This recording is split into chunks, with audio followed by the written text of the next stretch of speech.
Hello and welcome to a very dreich, miserable feeling Scottish winter's day.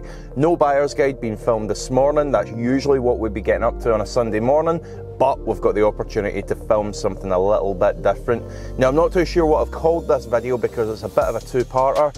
First, we're going to be talking a little bit about how my friend's RS6 engine completely failed at the side of the road, and we're also going to be ripping the interior out of said car to send it away and get retrimmed. Now, as usual, we're already running late, so let's hit it. What's happening, guys? We are back. We're here. The RS6, M&M contracts, DMO DJ, and we're in Sandy's. Every keyword under the sun there.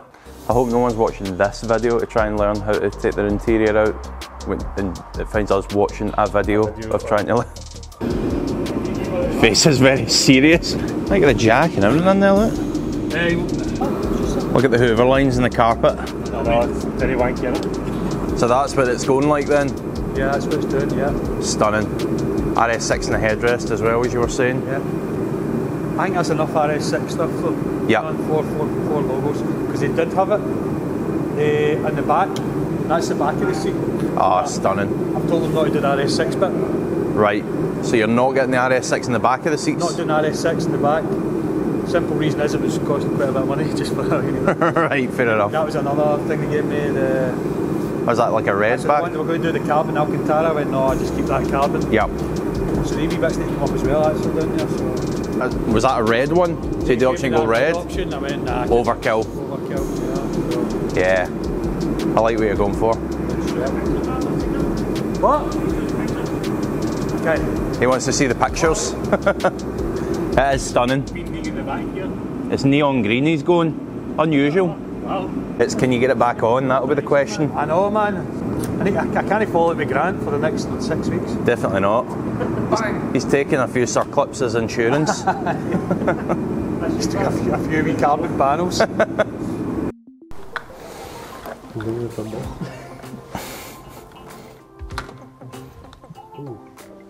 Nice. Oh, hang on, is it not just the mechanism for when you pull to fold the seat flat? That? It'll be that. Ah, that's what it is. So it's not It'll be that. I know, how do you disconnect that? Look, you can take that out. I take the weight bit. See oh, that? it's one of those wee fucking Yep, just slip that out. Glad I'm here. Glad I'm here. Jesus Christ. That's sparky, man. I'm just a YouTuber. He's just an influencer. He's on Love Island next week. Factory. I mean, I should drag race this before I put it back in. Aye. A set of 20s on. Should man, aye. That's a good shoot by you. Running 10.5s with no interior. Quite a lot of bits that get shipped off, eh? Where's the bit you dropped? The last one out. Is that the last door card?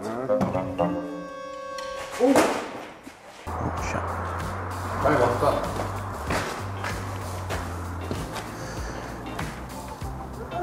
That's quite heavy.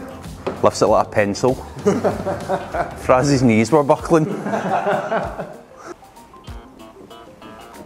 I'm doing all the work here. Turn yourself in, make sure you're okay. You alright, Fraz? Fold it up here like a deck chair. You'll be looking forward to getting in here with a hoover, Sandy. Yep. That'll be that broke. Oh aye, that was Fraz. No, too higher up. You go take that. No, I had my hand in that, like. I can't get right, just do that. Let it go, guys. I know you enjoy doing all this, Grant, don't I? Don't want to take it off you. Love it, man. The armrest as well, aye? So I just the armrest bit, just the top bit needs to come off. Yeah. I know, that's what I thought. I'm sure that just pops off as well. It's almost surgical with that screwdriver, isn't it? So you bother about the centre console? Oh. For a YouTube channel, we watch an awful lot of YouTube videos. He's already got the fucking armrest out. Prick. How to remove armrest and the armrest is already out. This was a scratching here, see that? Oh, here we go. Aye. After he took his fucking screwdriver. That's what you said about the door as well. You can totally understand why the company doesn't want to do this. Well, that's what I was just saying. Aye, totally. Because they see my responsibility I have for stuff breaking. Yeah. It's just not worth the money. No, it ain't. I'll just leave it like that. I just leave it like that, as long as you know. Honestly, mate, I'd really hope don't die or anything, man. Cause I'm counting on you. Just to see how it's there. Before and Grant every day, you alright, mate? How you feel? You get COVID? Looking after yourself. You can still come up here with COVID, there's nothing going to bother you. Aye. You'll just have no help. Cheers, man. Oh, I've put a shoe print in Sandy's car, look. It's a hard job, wouldn't you like? Somebody's got to do it. I think this is exactly how they do it in the Audi factory.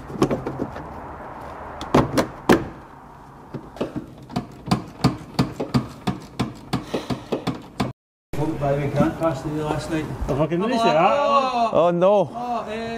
By the way. Know anybody that can do it? Can I get a copy of that footage? So Fraz, we'll bring the van down tonight and load that interior up. I would think that's well. It'll be on Gumtree by tomorrow. So Sandy, we want to know what happened to the engine then? Well, the RS6 engine, basically, we were out having a bit of fun with all the boys. You know you were there.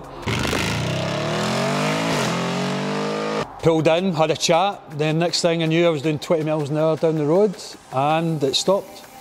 And then we restarted it and then it stopped again and then it wouldn't start anymore. So I thought initially it was the starter engine because of the auto start kept on kicking in. It wouldn't kick in, sorry. And then we got recovered.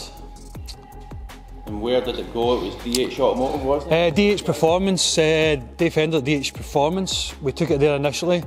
And under further investigation, unfortunately, we found out that bottom end had seized on the engine, randomly, out of nowhere, because this engine gets all the best parts, oil, as you know. And there was no real symptoms before it was cutting out, was it? It ran brilliant. No, it ran amazing, loads of power, ran great quarter miles times. I mean, yeah, it's always well looked after, so I was really, really surprised that this has happened. I never thought this would happen to me.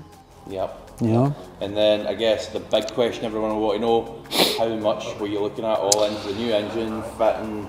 Yeah, so overall, well, basically the engine cost me around about 10,000. Now, that's a good deal when you look at online prices. I got a good deal paying cash for these things. So I've got an engine now that's got 15,000 miles on the clock, rather than my old engine that had 50-odd thousand on the clock. And between other parts, labour, oil, new belts, with DH Performance was about another 5. So I was looking around about 15,000 total for the bill, which overall might sound quite expensive, but when you think about what you're getting for that, it was a good deal.